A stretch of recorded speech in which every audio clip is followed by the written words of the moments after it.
Hello everyone. So what I want to talk to you about is just a sort of very individual perspective, because obviously I know some of you are here from bigger organisations, but I just want to talk a little bit about how we as a family in London have done something or wanted to do something. So as you said, I've been involved in Hammersmith and Fulham Refugees along with Bashar, who's also been doing lots of voluntary work for them, and also we're just going through the process of becoming a landlady under the landlords under the VPRS scheme for a property that we've had for a long time in Kensington and Chelsea, very luckily. So we started, I went to Calais, as I said, and I came back. We've got young adult children, and we were very aware of how we come from, like many people in London, we come from somewhere else, and what would happen if our children had to suddenly flee and be somewhere else, and how would we want them treated, and what would we do? So for the last few years, with Refugees at Home, we've hosted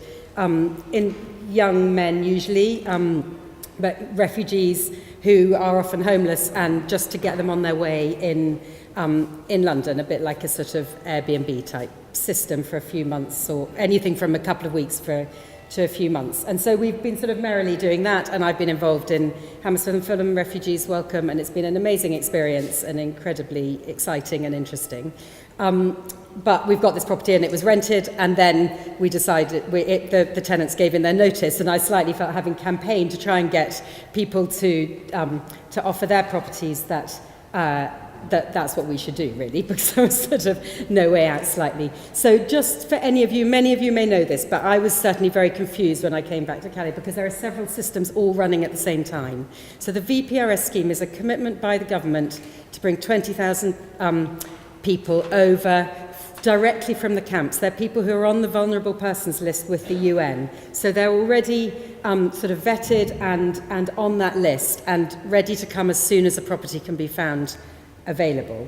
In addition to that, there's a 3,000 vulnerable children from the Middle East scheme that sort of gets slightly involved in the VPRS scheme. So in Hammersmith and Fulham, we've got 6 families, and some of those families have come through Syrian, have come through the VPRS scheme, and some have come through the Middle East Children's Scheme. So that's all the sort of council work. Then the individual hosting, that has to be in a lockable, independent property, flat, 1 bedroom plus flat.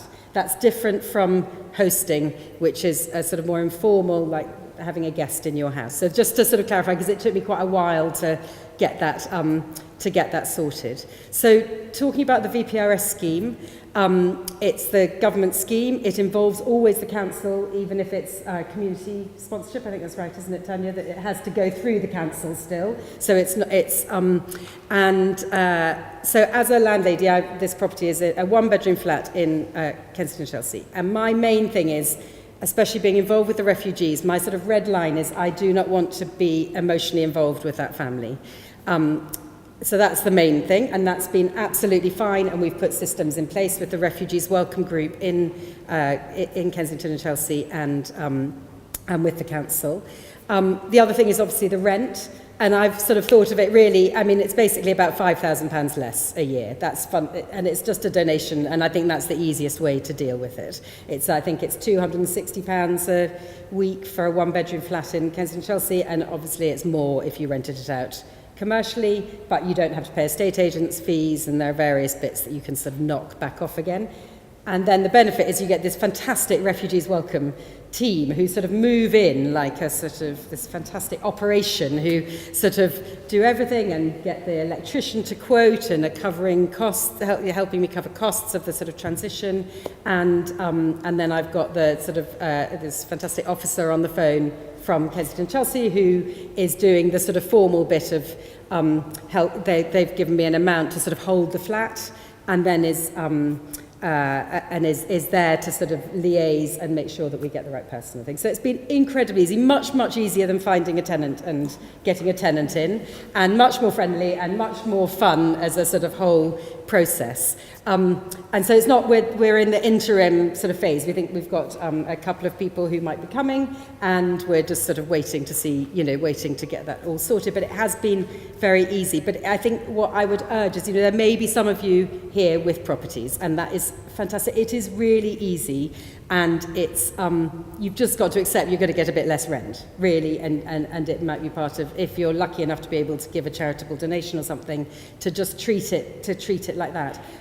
In return, a family now sitting in a camp now, with an ill child or an ill father or something, could be here in a few weeks' time getting treatment in a London hospital. And that is an incredible, life-changing thing to do quite simply, really, for not much effort. So I'd urge you to think about that. If you can't do that, Refugees at Home I think I got 94 people they need to place at the moment in London in bedrooms. So do that.